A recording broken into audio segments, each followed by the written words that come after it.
Hi guys, ఇది ముల్లంగి పెసరపప్పు కర్రీ.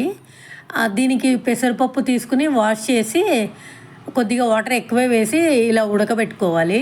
తర్వాత ఒక కడాయి తీసుకుని 2-3 స్పూన్స్ ఆయిల్ వేసి ఆవాలు, జీలకర్ర, పచ్చికరివేపాకు, ఆనియన్స్, పచ్చిమిర్చి వేసి వేయించాలి. ఇవి కొద్దిగా వేగాక ముల్లంగి వేయాలి.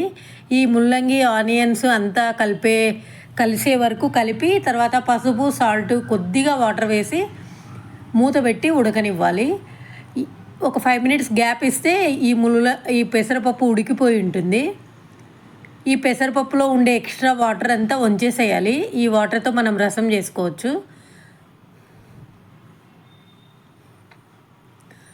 ఈలోపు ఈ ముల్లంగి కూడా ఫ్రై అయిపోయింది. ఈ ఫ్రై అయిన ముల్లంగిలో ఈ పెసరపప్పు వేసి బాగా కలపాలి.